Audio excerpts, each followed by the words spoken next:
got a little bit of a different podcast today. We have the second half with my dad, Mike West. We're going to do a little more basketball history. But on the front end, I have a different guest. I'm here with Levi Pitts to talk a little Game 3. Levi, how are you today? I'm doing good. How about you? Doing well. So let's just dive right into it. What are your hot takes on Game 3? Kevin Durant, good basketball player. LeBron James, good basketball player. And Kyrie Irving is a good basketball player. Those are my three hot takes from Game 3. I don't love it. I brought you on the show to, enlighten everybody, and I don't love that you told us that three good players are good players. But well, okay. Maybe you should get some guests that have real hot takes instead of fake. Or maybe you should just get some hot takes.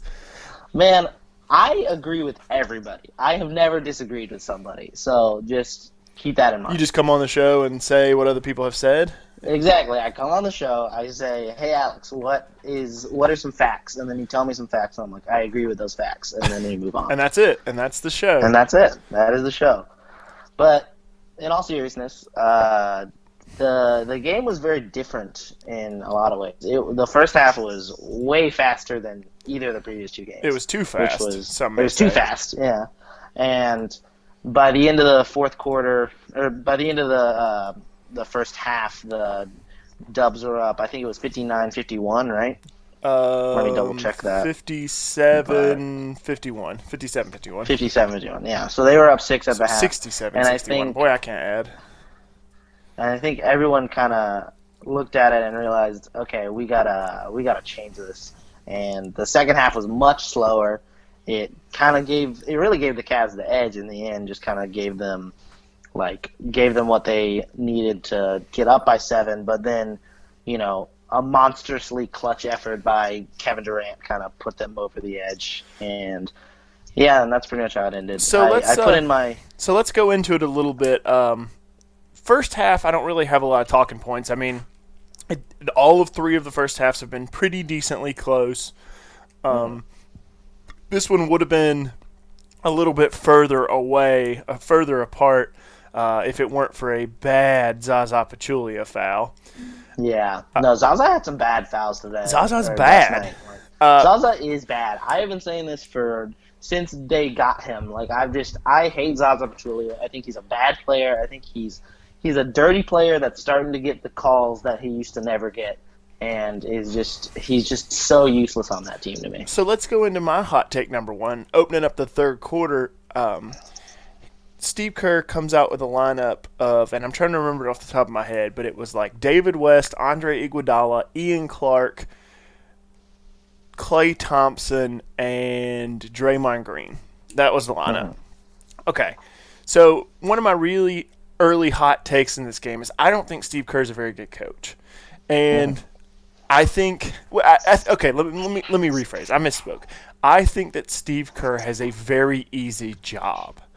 I think that a lot of coaches could be very successful coaching the level of talent that Steve Kerr does, and maybe not that he's bad at his job, but sometimes his lineups, for example, that lineup to start the third quarter, that ends up losing the lead, and before they go out of the game, the Warriors go from up 6 to down 3.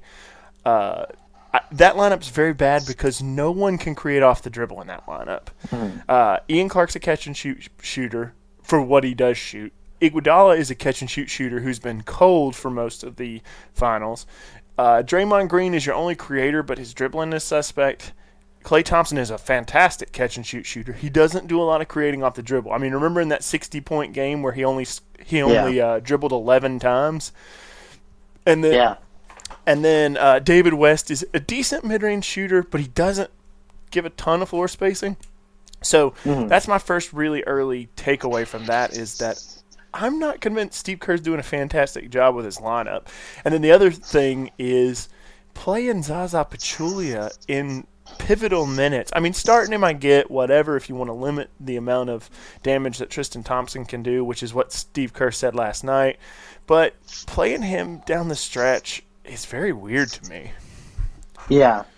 Well, in terms of the lineup with West, Iguodala, Green, all them, that that lineup was definitely suspect. It felt like there was nobody that could even like kind of play a fake point guard. Even like Draymond Green could kind of do his best of being an okay passer that can definitely create. They put the ball in Iguodala during that lineup. They put the ball in Iguodala's hands to create. Yeah, that was the weird and part. It was so weird. It was really strange. Like, and why would you do? And they rested. Yeah.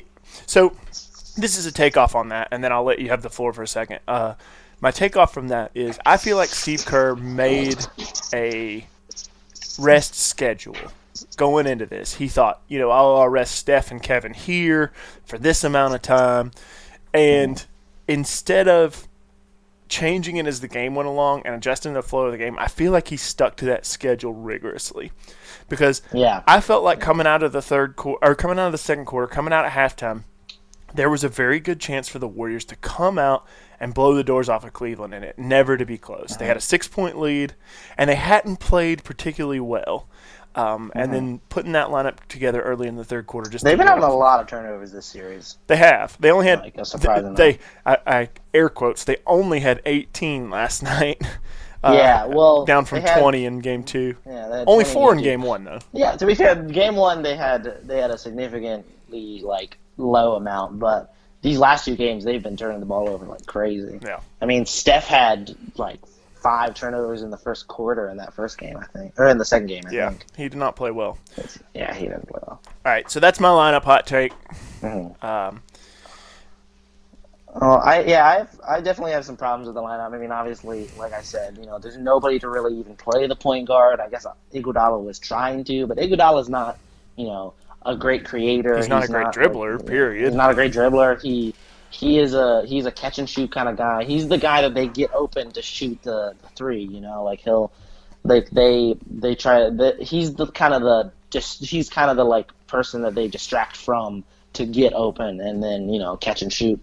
So, and he's also been cold this whole the entire playoffs. He was shooting 11% from 3 going into this series, and I don't even know if it's changed at all. A little bit. So I don't know what a little bit more. I don't know what his series numbers are. I could find them, but I'm not going to. Yeah. We'll just go with it.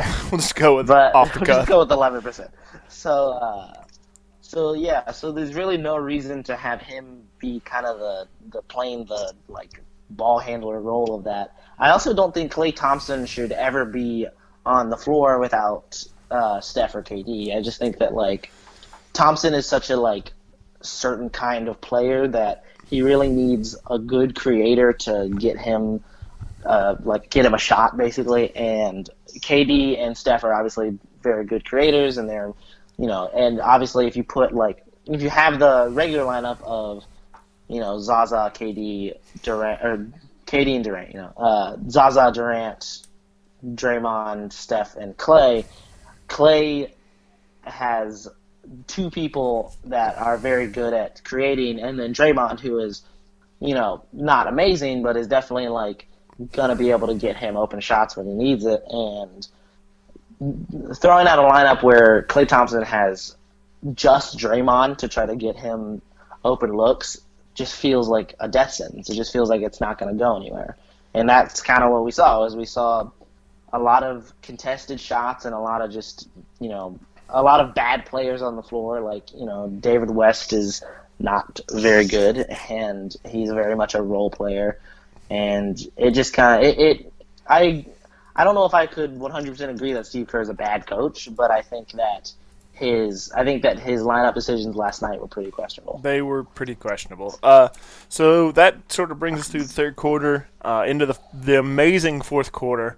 I saw a stat today, which is sort of telling, that the Cavaliers are 7 of 30 on wide open threes last night. They were 7 of 30 on open or wide open threes, which is the league average on open threes is about 45%. So way, way down off of that. Yeah. And then they were shooting around 30% for the series on open threes. So that's a big factor in the anemia of their offense. They only scored 19 in the fourth quarter.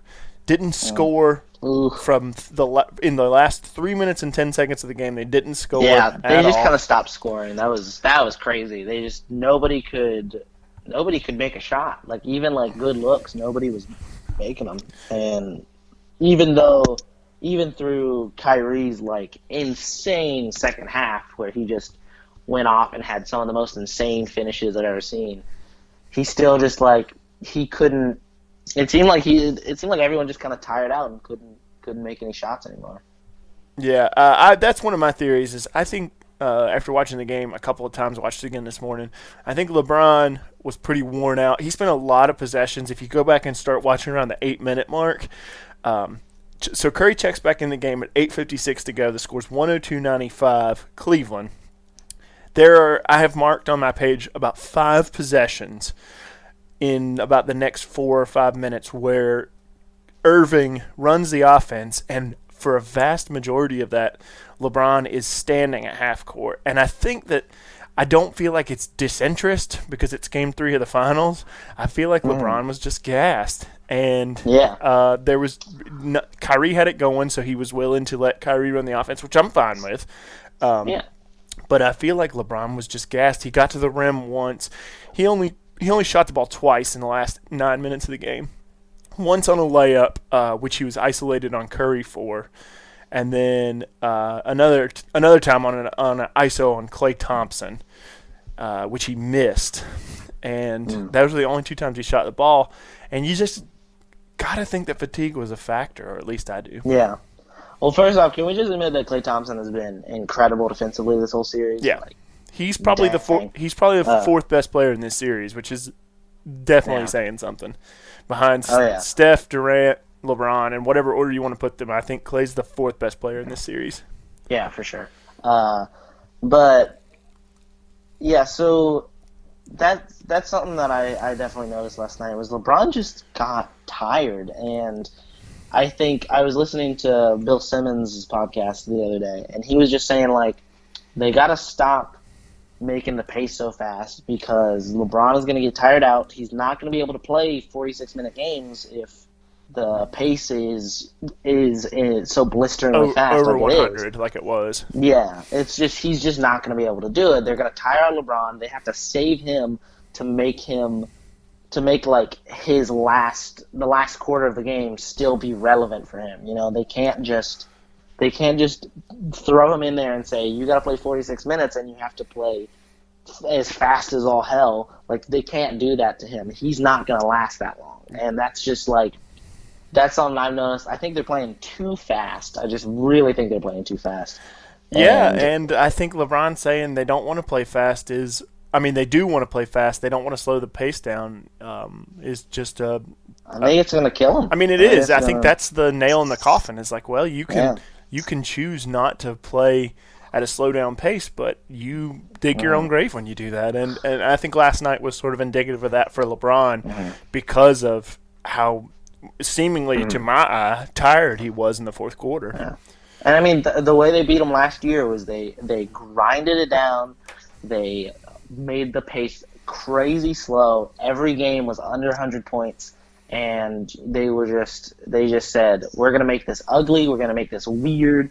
We're going to make you guys have to change your style to play with our style. We're going to make you play our style, and we're going to make it slow. We're going to make it weird. We're going to make it ugly, and you guys are going to have to play with it. And they couldn't do it last year. And as far as I can tell, when they took it slow, they were struggling. Like that entire team was just struggling trying to keep it as slow as the Cavs were making it. And the year before too, the year that Kyrie and K-Love were both out, they did the same thing and won 2 games with LeBron James and some D-League players. Like it was the same kind of thought process of let's slow down, let's switch LeBron onto Steph, let's wear him out, and we can win a couple games, and they did. And now it seems like the best iteration of this Cavaliers team, which I firmly believe that this year's iteration is the best in this 3-year run, looks like they're going to get swept. Yeah. And the other thing is, I don't know. I don't think Ty Lue is doing a great job. Well, the 2 for 1 was bad. Not getting the 2 for 1, and then not fouling. I know Jeff Van Yeah. Gundy said you need to foul Green, but I kind of think that you need to foul right away. As soon as the ball gets turned over and inbounded, there were 25 seconds left. If you foul, start, to me, if you're down 1, if you're down 3, it's different. But if you're down 1, you want to start playing the foul game as soon as possible because you want to give your opponent as many chances to miss as possible. Because free throw shooting is such a high percentage game, the more they shoot, the more likely they are to miss. And so I think you start fouling with 25. Yeah, for sure. And then you can run the next play all the way to the final seconds, and then you can run some kind of play to get Kyrie or Korver open, and if they make it, then y'all go into overtime. If they don't, then then you just take it, because you're not going to win if they get another stop on you. You're just not going to win because they're going to go up 5, and then you're just not going to be able to make that up in 20 seconds. They inbounded the ball with 27 to go. Kyrie missed a shot. The Warriors LeBron rebounded it. They waited until 12.9 to shoot, They waited for 12.9 to foul. So which is like 15 seconds between actions there. Yeah, which is way too long. Anyway, speaking of way too long, I was planning on going 10. We've gone about 15 now. So let's wrap. Let me wrap this up with: do you care about Game 4 at all? I care about Game 4 because I think that LeBron and Kyrie are gonna at least try and go off, and maybe Durant's just too much, but I'm still going to watch it, and I love basketball. And if that's the last game for the rest of the summer, then so be it. I very much care about it. Follow up to that, who wins? That's tough. I really thought the Cavs were going to win last night. Like, I was pretty adamant. You were on the Cavs team. And I want the Cavs to win too. Not because I hate the Warriors, just because I like LeBron and I want him to be successful. But also, I don't love the whole being the best team in the league then signing Durant thing. That's not my favorite thing, but I get it. I'm gonna go Cavs on Friday. I'm gonna stick to my guns, and I'm gonna pull it out and hope they win. Okay. If I could, I would vote Raptors, but Well, you can't. But I could still, just No one would care, though. I'm sorry. If I bet for the Raptors, I would auto lose, but I could still do it, and then I'd be adamant because I'm still betting for my team that's not even in the finals. So. The line is Warriors minus 6.5. That's the consensus Vegas line. Wow. I'll take Warriors minus the points because I just feel like they're the superior team, and I feel like LeBron gave it his best effort in Game 3, and it just wasn't enough, and that's how good Golden State is.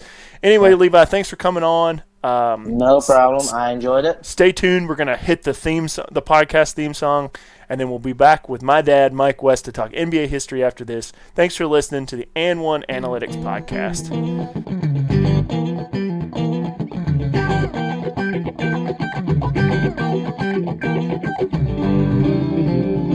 Welcome to part 2 of our NBA histories with Mike West, my dad, on And1 Analytics. I'm your host, Alex West, and last time we talked about some of the evolutions of the game starting all the way back in the 20s and 30s, and we went all the way through about the mid-80s, talking about rule changes, talking about players that had a big impact, and we're going to start now moving forward in what we consider to be the modern era of basketball.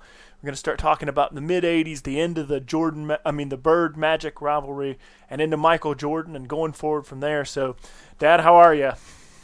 Excellent. Thanks for having me back. I didn't know after that first one if I'd get to come back or not. But. Yeah, we did, I don't think in pre-show we intended it to go as long as we did, but here it is, and here we are talking about it again. Listen, it's live radio. Not for you guys listening. We're not doing this right now. But for us, it's live radio, and just kind of go with the flow. Right. Well, last time we talked about the golden era of basketball. They had the 80s. Magic and Bird kind of dominated. But something else that I want to mention in the 80s that we didn't talk about last episode was the salary cap. Okay. 1983 was the beginning of what a soft salary cap. You didn't have a cap per se on how much you could spend, I don't believe, but you had a cap on how much you could spend per player. Okay. So that sort of, the Milwaukee Bucks type teams who'd won in the 70s were small market teams. All of a sudden decided they couldn't compete with the Knicks, the Celtics, the Lakers, the big market teams. Although Boston's not a huge market, the Celtics were a big market. It's a huge market for basketball, just right, because of tradition. And something else that happened in the 80s was a very, very big basketball contract. You mentioned it a little bit, but with the advent of cable, NBA signed an exclusive with NBC and Turner Broadcasting. The previous contract for CBS was for $93 million. The new contract for the two networks was $875 million. So you're talking about almost 1,000% increase in terms of TV revenue. Right. So that took a put the NBA on, as you said, every night. You could watch an NBA game almost any night of the week. It's certainly on Thursday nights, certainly Saturday afternoon and Sunday afternoon. So you had this tremendous rise in the popularity. Then in 1984, you had this draft. Michael Jordan was the star of the draft, although he wasn't selected first. Sam Bowie was, and nobody remembers him. But you had Jordan, you had Akeem Olajuwon, you had Charles Barkley, and you had John Stockton, all drafted in that draft. Boy, that is a loaded draft. Exactly. And, of course, we can talk all day about Jordan. He played 17 years. He won 6 titles, 5 MVPs, finals MVPs, 5 league MVPs, 10 scoring titles. We could go on all day. But as I said at the end of the last podcast, he was a transcendent athlete. He took the NBA to the next level. He was the first guy who had his own shoe. And that's a big part of what Jordan became a brand. I mean, we know Jordan brand today, but outside of that exclusivity, Jordan himself, Michael Jordan, became a brand. He became a household name. He became somebody who was probably for a little while in the 90s the most recognizable face on the planet. Right, and he had that, as we talked about Magic before, he had that $1 million smile. Everybody, Jordan was just one of those guys that you instantly liked when you saw him. He advertised for McDonald's, for Coca-Cola, for Gatorade. Here's the story. 5 years after he retired, he's still making $45 million a year in endorsements. That is unbelievable. 5 years after he retired. So that kind of tells you some of the success. And his team, of course, won 6 titles moving into the 90s. So, Jordan is one of those guys that, particularly for younger fans, that we talk about with reverence, we put on a pedestal in terms of his play, but there's a really good reason why we revere Michael Jordan as a player, and just as a brand, as a part of the game. Michael Jordan changed how we did things. I mean, they wrote an entire book about it. It's called The Jordan Rules, if you've never read it. It's a fantastic book. But the book goes on to talk about how Michael Jordan was one of the first players to embrace endorsements. That Bird and Magic had done it, and to a lesser extent, other guys had done it. But he took Nike, he took Gatorade, he took all of these people, and they paid him, and he put them on the map with his face. And that was a big change outside of the game. And inside the game, I'll make a controversial statement on the podcast, but I'll say there was never a better scorer at any point in the game's history than Michael Jordan. That Wilt was a force, and that Shaq was a force, and that LeBron is a great all-around player. But when it came to one player getting one shot when he needed to, nobody was better at getting that shot than Michael Jordan. I absolutely agree with that. He was the best pressure player. You can think back through those when you were a kid. We'd sit and watch him play in the playoffs. The shot he hit against the Knicks in a playoff game. Those kind of shots, even today, they're still on video. They still stick out in your mind. You're absolutely right. He not only made the hype, he then lived up to his own hype. Yeah. And that's a lot of, we talk about the 90s, but Michael Jordan sort of encapsulates what we think about in the 90s. When it comes to statistics or things that you think about, the 80s, the game sort of slowed down a little bit. There was a rule called hand checking, where you're allowed to stop forward progress on guards with your hand. And Michael Jordan had to play through that, and a lot of people, thought that affected the game negatively, but the game became physical again after it had sort of, in the early 80s, gone away from the physical era that the 70s had and the bad taste that left in everybody's mouth. In the late 80s, the game became more physical again. And the Showtime Lakers played a tough brand of defense. People talk about them as being a finesse team. Michael Cooper played defense like nobody's business.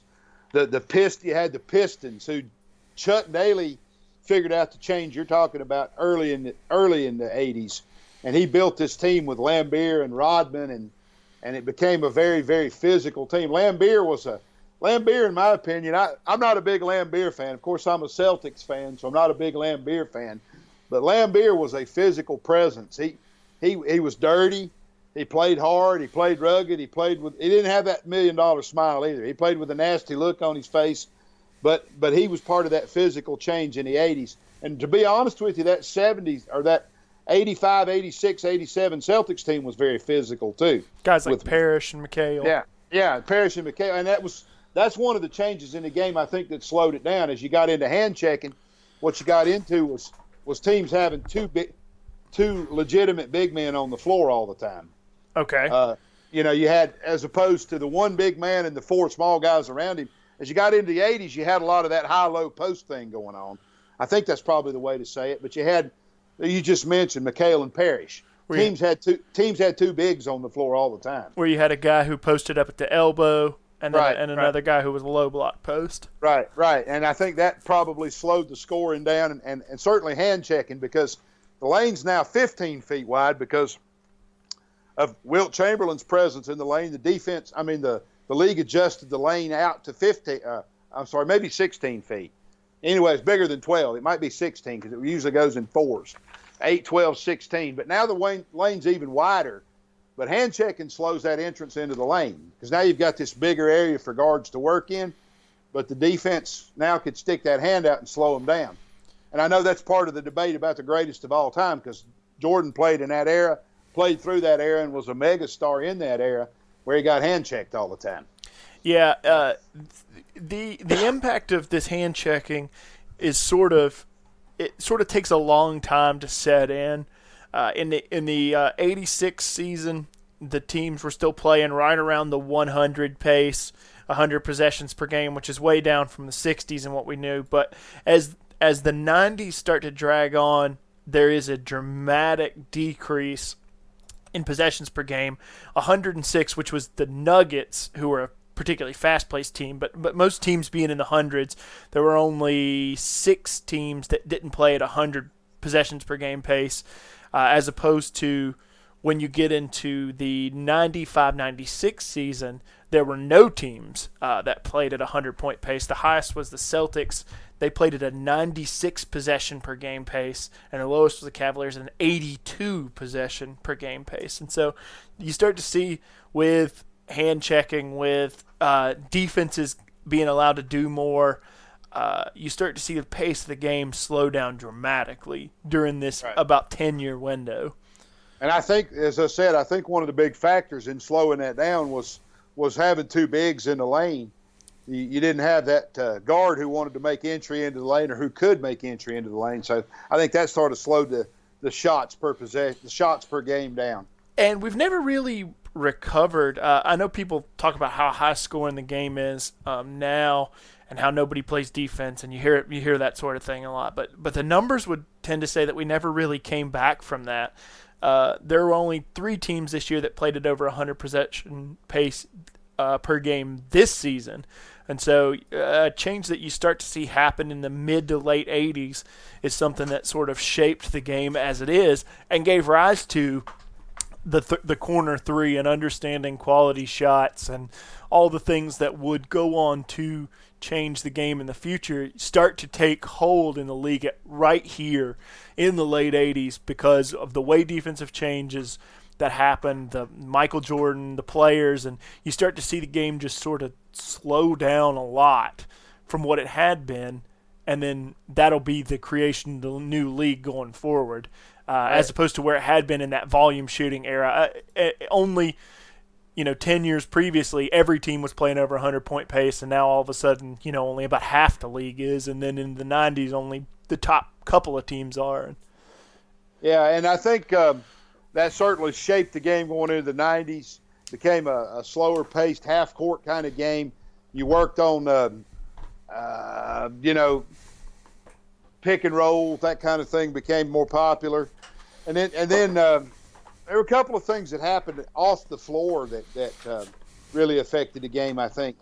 I don't know if you're aware of this or not, but by the late 90s, the NBA was the highest paid athletes in pro sports on average. Okay. The highest play, they averaged 1.8 million per year, which was an incredible stat then. Today that's what you get for a third string shortstop in AAA. But now, right. But now that's at that time that was a huge stat. I think Magic. Tremendous. I'm going to say this, and I haven't fact checked this, and I don't have my producer on hand to fact check this for me. But I think Magic Johnson was the first player to ever sign a deal where he made more than $1 million in a season in any professional sport. Right. So you start to see the money roll in, that collective bargaining agreement that established so long ago. The players are starting to garner more and more power in this era. And you also had a strike in the 90s, which had never happened in the NBA. That was in the late 90s. 99 season, yeah. Yeah, so, limited to only 50 games. But one of the things I don't think we can avoid talking about in the 90s is the Dream Team. Okay. That was the first time where professional basketball players were allowed to go to the Olympics. And boy, did we load it up. I mean, all these folks we've been talking about, Bird and Johnson and Magic, and when you throw in David Robinson and Patrick Ewing and Karl Malone, John Stockton, Clyde Drexler. For frame of reference, 11 out of the 12 players on the Dream Team are Hall of Famers. Everybody except Leitner. And the other one might have been one of the best college basketball players ever. Yeah, so the list that made going to the Barcelona Olympics in 1992 was probably, if you made a list of the greatest players, most of those guys would find their way, into the top 50, I think. Absolutely, and as I said, Leitner was a tremendous college player, never quite caught on in the NBA. Had a decent career, but not a great one. But he was a tremendous college player. So that team was loaded. They went over to pardon me. They went over to Barcelona, and they just beat people to death. I don't remember. Beat Angola by almost 100 points, if I remember right. Pretty drastic scoring difference. I think there was like a 38-point differential through the whole Olympics. Right, and won the gold. But that even more increased the popularity of basketball, because then you're blending patriotism and basketball, and people fell in love even more with people like Michael Jordan and Magic Johnson and Larry Bird. Yeah, I think that was also the putting on display all of the guys together, that no matter who you loved, now if you were a Bird guy, if you were a Jordan guy, if you were a Magic guy, now they were all playing together. Right, so you had to kind of cheer for Magic even if you were a Bird fan. You're right.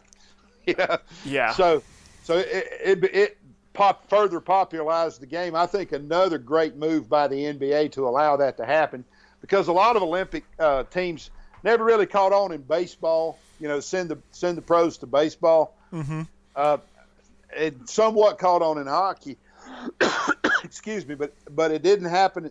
The NBA immediately saw the value of letting those players play. Yeah, and sort of on the flip side of that, the 1992 Olympics is sort of a rebirth for international basketball.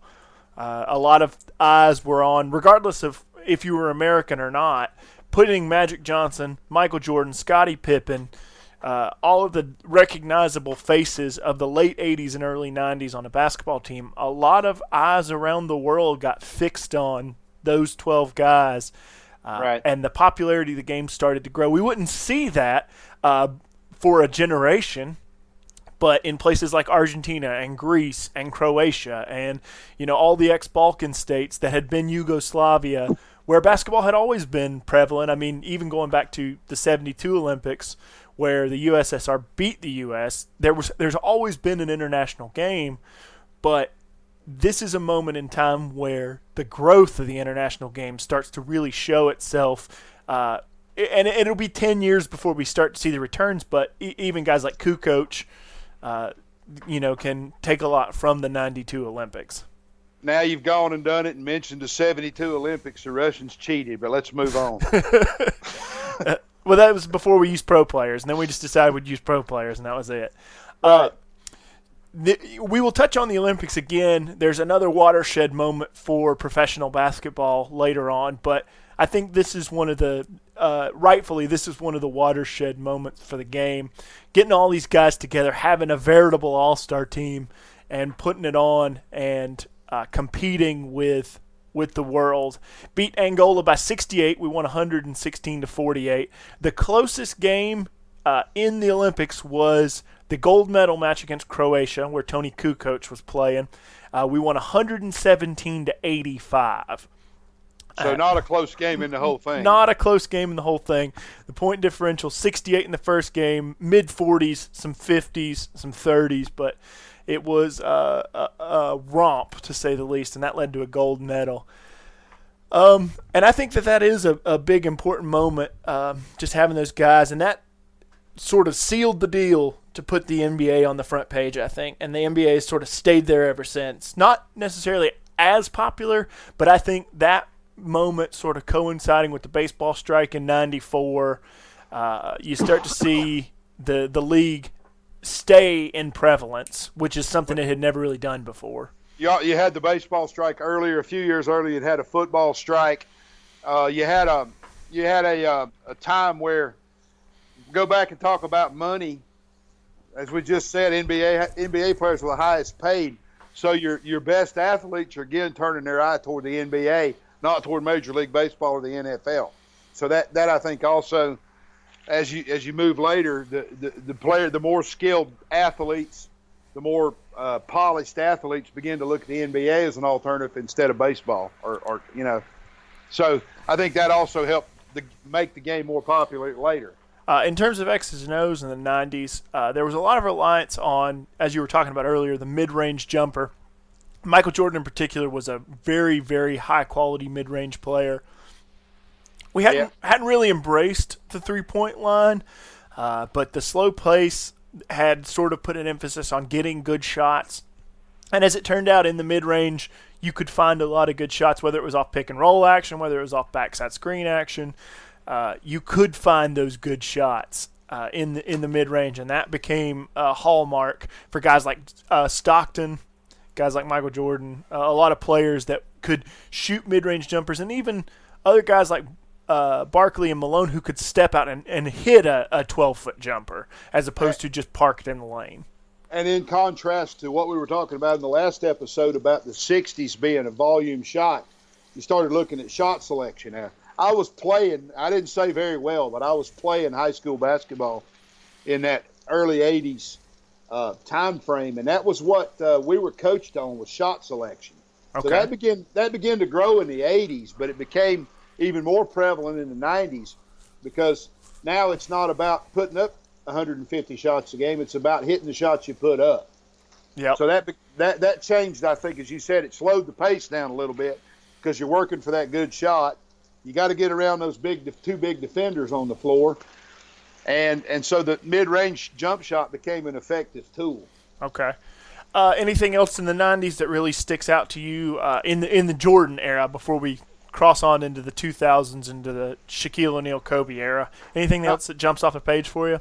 I mean, there's stories we could tell all day about Jordan, but since we have limited time, I think, we've given our deference to Jordan. He was, probably still stands out as the single greatest player in the game.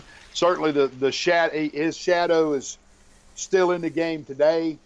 Well, he's a part owner, but I'm just talking about the as a player, yeah. As a player and as a marketer. Well, there's something that people talk about all the time that makes so much sense, is that the fact that we compare LeBron James, however you feel about that discussion, notwithstanding, the fact that it springs to mind, you say, well, is LeBron better than Michael Jordan? Just the fact that we make that comparison is it's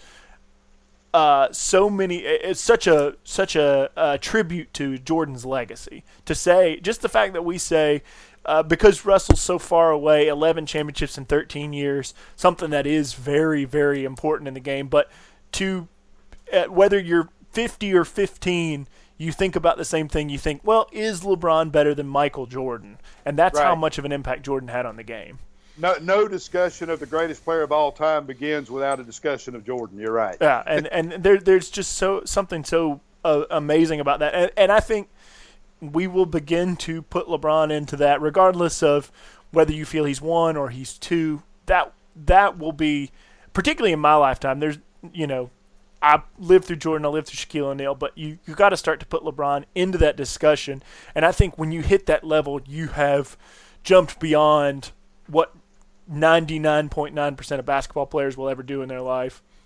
And so you are in that absolute top tier, and that's what Michael Jordan was just a top tier player. You can extol his virtues all day long, but suffice it to say he was of the highest quality. Yeah, and I think that the next kind of tandem that goes into this next era is Kobe and Shaq, and some people put Kobe in that greatest of all time. I'm not sure about that, but it's a good segue to the next section. But sure, certainly Kobe and Shaq had their influence on that early 2000 period. The triangle and 2 offense by Phil Jackson. Phil Jackson becomes, after six titles with the Bulls, he goes over to L.A. and wins some titles there.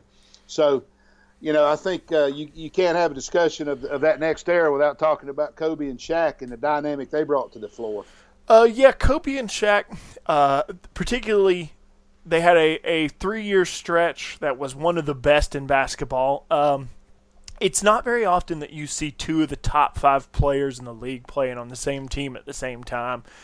Very often. In fact, prior to this, it had rarely, if ever, happened. Maybe Oscar and Kareem in the 71-72 or 70-71 season with the Bucks, maybe West and Wilt, but there are just so very few times in the history of the game where 2 top 5 players have played together in their prime, and I think that's what Kobe and Shaq are in that era. Is you see 2 guys at the peak of their game, Shaquille O'Neal, big guy, athletic, still athletic, even though he's aging a little bit into his 30s.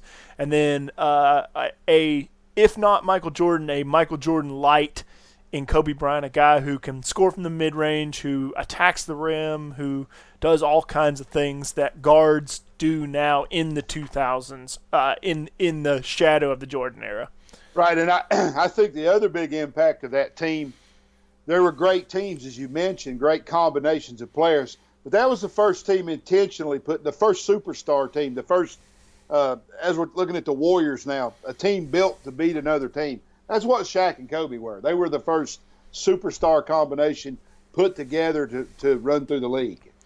Yeah, and the trade happening in '99, I think, that sent Shaq from the Magic over to the Lakers, and then Kobe coming in the draft. They were a team that not necessarily put together the same way, but definitely the first of what will become the gold standard of the league with superstars playing together. Right. And I think that's one of the changes that era brought, in my opinion, is you kind of went from a team concept to let's get 3 great players together, 2 great players together, now 4 great players together. The 60s '60s Celtics teams were Bill Russell's teams, don't get me wrong, but he had great players around him. They built teams. They plugged holes in teams. Now you get 4 great players and you put some other guys around them. Yeah, and you just start to fill holes. Right. But I think that was one of the changes that Shaq and Kobe brought about. There were the other team, sort of as a contrasting view that began to take shape in this era, was the Spurs. And the Spurs were, if anything, the exact opposite of what the Lakers were. They were not superstars. They weren't L.A. mentality. They were very blue-collar. Started with David Robinson, but certainly drafted Duncan in '97. Duncan came in as an MVP candidate, and that was the beginning of the Greg Popovich era, where something that would come to define basketball through the 2000s was Greg Popovich, Tim Duncan, fundamentals, blue-collar, pack-your-lunch-pail basketball, which was a lot different from the superstars of the Los Angeles Lakers. Well, I think something we're going to talk about in a few minutes that may factor in here is Popovich was really the first coach who took a lot of advantage of international players. He brought a lot of international players in. He saw something in that international game, which I know we're going to get into with the future discussion of the Olympics, but he kind of changed the game in that era. And I love to watch the Spurs. It's team basketball. It's great passing. It's spacing. It's moving without the basketball. But you're right, Popovich kind of brought the anti-Lakers in, so to speak, and was very successful at that end. Kind of a return to earlier times, but using the philosophy of the international game. Yeah, that's going to be a big part of what happens. First, using actual international players, but also using an international style of basketball. The term slash and kick is something that we didn't say it at that time, but it was something that we were beginning to understand, where you had a guard that could penetrate the lane, and then he would kick it out and reset, and the defense would have to adjust to the kick out, and it would leave open cuts to the lane, or it would leave open shooters, and that's what Greg Popovich started to take advantage of, was all the space on the court. Something that the triangle and Phil Jackson and Shaquille O'Neal and Kobe Bryant really didn't do. They didn't have to, but you see a different evolution in the game start to take shape there. And I think Popovich has really influenced maybe 2 decades of basketball with that style, because certainly the Golden State rundown screens they do are a variation of that.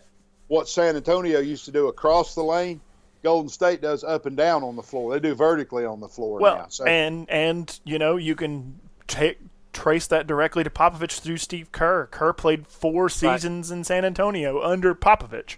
Yeah, so he changed the floor from horizontal to vertical, but he doesn't do anything really that different than Popovich did.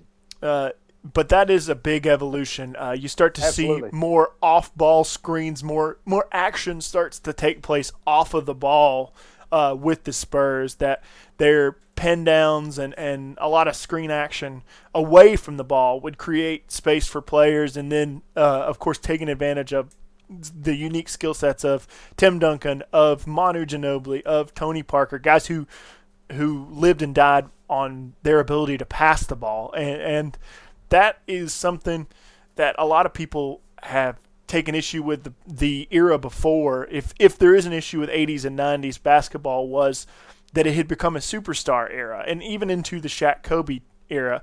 But the Spurs, the ball just flowed to the open area, and whoever happened to be in that open area took the shot.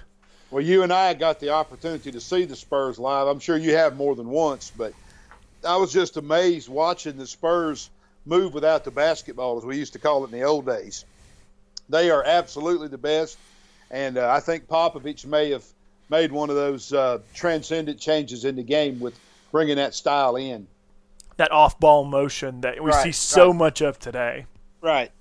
The other thing about the 2000s, there were some great. We talked about Shaq and Kobe. We talked about Tim Duncan. There were also some awful periods of the mid-2000s. This is the pinnacle of the slog of basketball.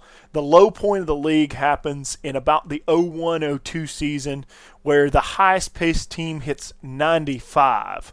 So the pace of the game has really, really slowed to a crawl, which players like Shaquille O'Neal take advantage of. Shaquille O'Neal, big guy, not necessarily the best condition nor concerned with his conditioning too awful much even during his prime. But that sort of slow down game, half court game, not up tempo, appeals to a guy like Shaquille O'Neal, who can overpower smaller guys. And I think that is a big part of how the game got where it was. And then thereafter, sort of about the 2005 season, we start to see a resurgence in the offensive era of the game, where pace increases a little bit, but also efficiency goes up. You start to see offense really change.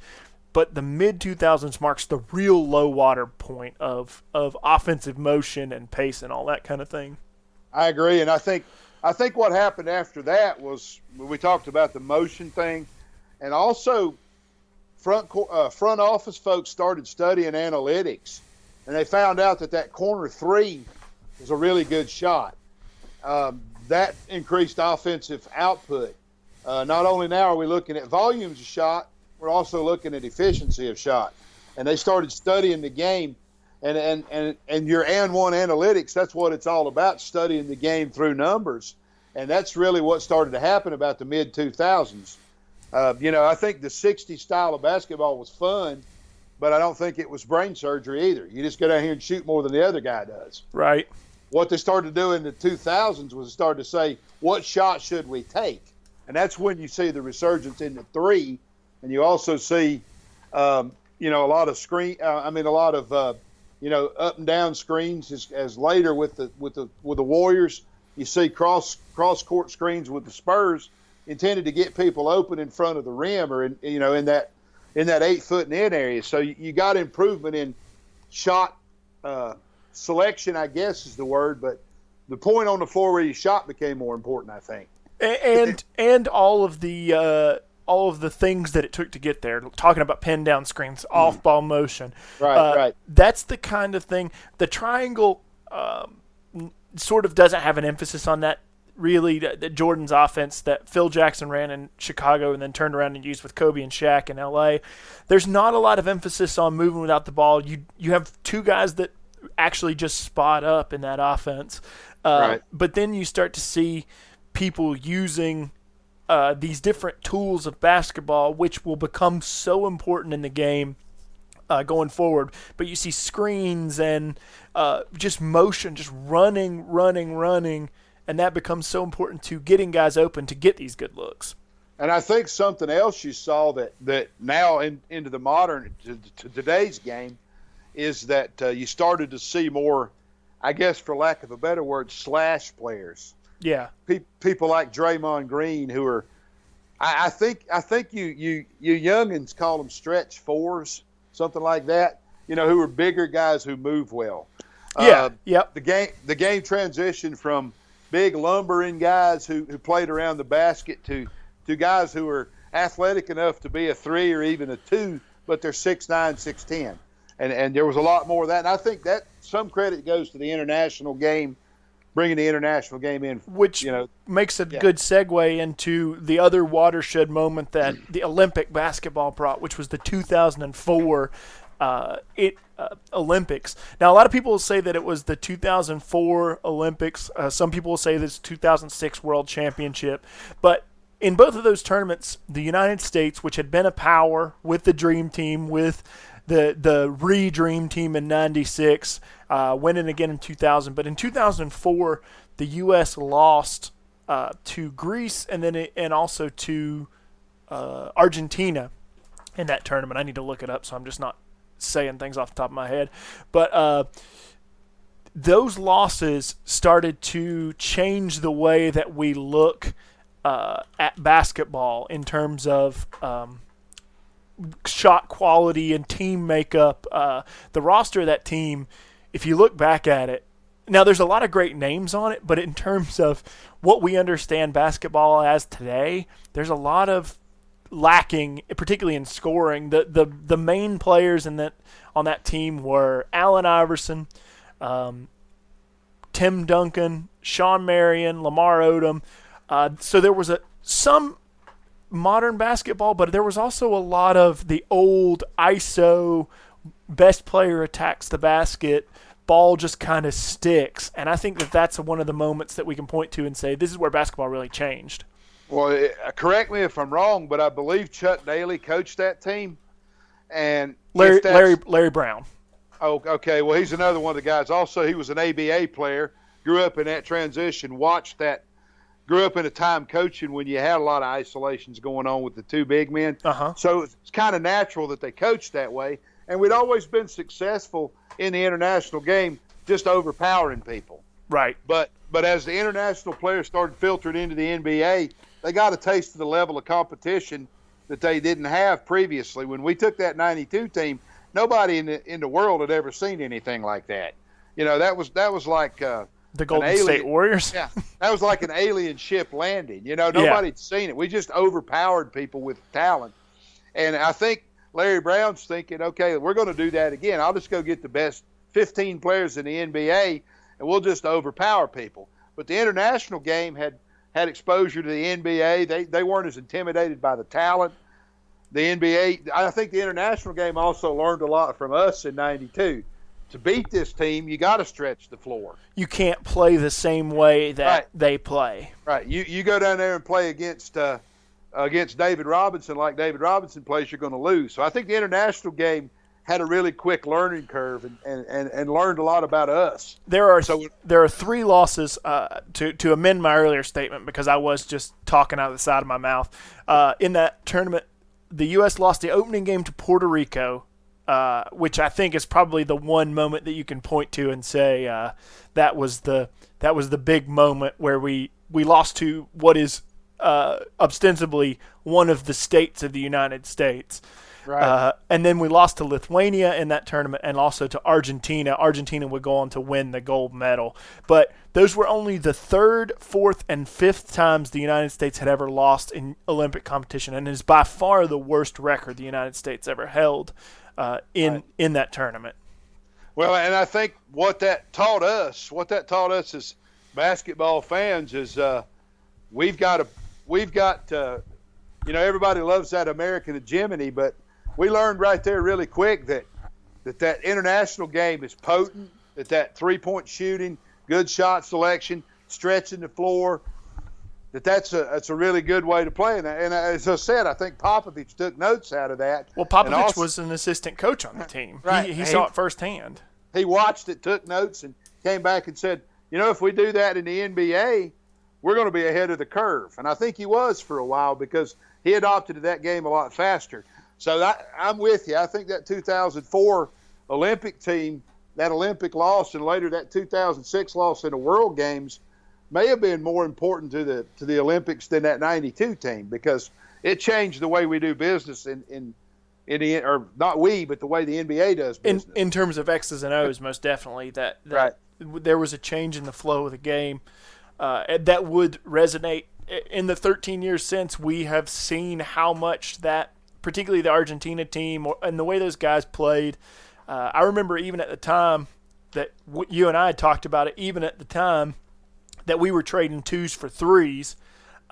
And that was sort of in that moment where we started to understand the value of the 3-pointer was where we were trading. Allen Iverson could attack the basket and he could score 2 points. And then it would come down and Argentina would hit a 3. And we were in the net negatives in that, and it ended up losing, of course, in the tournament. But I think that's a big moment where you change. And I think that led to teams like the Golden State Warriors, who I've never seen, in my opinion, I've never seen a team shoot like they do. As you talked about in the last podcast where we talked about the finals, they hit those step-back threes. They run off a screen, step back, and shoot. It's not a corner 3 anymore. It's extended even further. And that international debacle in the mid-2000s brought about a team like the Golden State Warriors. Yeah, I definitely think that's where they start to take their roots. Coming out of that era, we sort of repaired our image in the international game after '06, brought the '08 Olympic team, have won gold in the past 3 Olympics. But the changes were made, and you see success for the Spurs, who had even had a little success before the Olympics, had won the title in '99 in the strike season. But in '03 and '05 and '07, the Spurs win the title. And I think it's on the back of that slash and kick game, that international game, where they were doing a lot of damage off ball, and the game is forever changed on that. No doubt about it. And as an NBA, I'm not as much of a fan as you are, but as a casual NBA fan, I'm excited to see what the new game. The game swings back and forth. Life swings back and forth. So I'm wondering if we're going to return to more of a power basketball era, or just what the next transition is in basketball. I don't know. It's so hard to say. You see teams right now. The model has become build the Golden State Warriors, but at some point, whether it's this season, this coming season, you have to start to counter build the Golden State Warriors. You have to build. You can't build The Warriors, because you don't have Kevin Durant, because you don't have Steph Curry, because you don't have Klay Thompson, you have to start to build a team that counters the Warriors. And whether that is a slow it down, half-court team, something that the Cavaliers took advantage of during the last year's finals in sort of a LeBron bully ball, but the point is I don't think you're going to outshoot Golden State, so you have to take a different approach to it. Well, I think it may be as things, the pendulum swings back and forth, you find a way to stop the three out front, which is going to open the middle of the floor back up again. Who knows what happens? I mean, but certainly that this Golden State team's going to, as you said, produce a counter revolution, and it may be back to the power game. I don't know. Yeah, it feels weird to leave LeBron out, so talk just briefly a little bit about that 2003 draft, bringing in LeBron James, Chris Bosh, Dwayne Wade, Carmelo Anthony, a lot of huge names, probably close to one of the best drafts, including, I guess, that draft that you were talking about with Michael Jordan of being a very high-quality draft. But that draft brought in a lot of talent. The changes that happened sort of out of that, we just saw LeBron being the new mold of a superstar. And I think the idea of a superstar changed with LeBron over from what Jordan was. Jordan was a scorer. Iverson was a scorer. Kobe was a scorer. We saw a more complete picture of an NBA superstar, a standard that we sort of hold a lot of our guys to today. LeBron still being at the top of the heap, but LeBron, Kevin Durant, guys like Karl Anthony Towns, Anthony Davis, even the younger guys, Giannis Antetokounmpo, all these guys are held to a standard of being a complete picture of a superstar who can pass, who can rebound, who can shoot. And I think that draws from a lot from LeBron. I certainly think that's true. I think LeBron, to my way of thinking, is one of, if not the best athletes that I've ever seen in the game.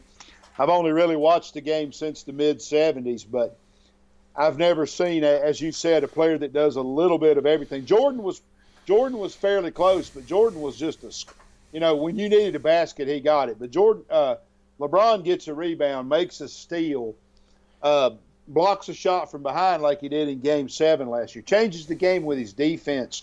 Changes the game with his passing. Exactly. Yeah. So that era, that's also going to be exciting to see how the complete athlete changes the game from a position player to we got 4 slash players or 5 slash players on the floor.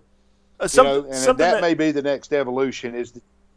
Something that we have talked about for a long time is one of the evolutions of basketball that took place and is still taking place is the regression to the mean. And when I say that, what I mean is nobody plays a position anymore. You have a role. If you're a Draymond Green, you protect the rim and you run 4-on-3 offensive schemes and you set screens, but you're not necessarily a center or a power forward. You just have responsibilities, but you don't have a position anymore. And I think that sort of change in the game where everybody can do a little bit of everything is part and parcel can be contributed to LeBron. Certainly, and it would confuse a great 50s coach like Red Auerbach that nobody lines up. It's not the same guy who lines up at center. It's not a set play with a number 5 always being a number 5. You know what I mean? Yeah, definitely. So anyway, that's excuse me. I think that about takes us up to to last night. Yeah, I think we got through it all. Hopefully you've enjoyed our almost 2-hour foray into the exploration of basketball. Dad, thanks for coming on. Thanks for being a part of the show. Taking up a whole week's worth of podcasts. But, that is what it is. And when you delve into the history of the game, it takes a while to really get into it.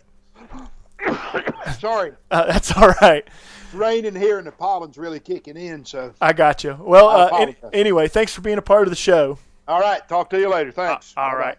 Special thanks to both of my guests, Levi Pitts and Mike West, for coming on to discuss different facets of basketball today. Make sure you're following us on Twitter, twitter.com/and1analytics, facebook.com/and1analytics. You're listening to the podcast on SoundCloud. Subscribe to the channel on YouTube. And then make sure, most importantly, you're checking out all my writing on and1analyticsblogspot.com. For the And1 Analytics podcast, I'm your host, Alex West. Have a great day.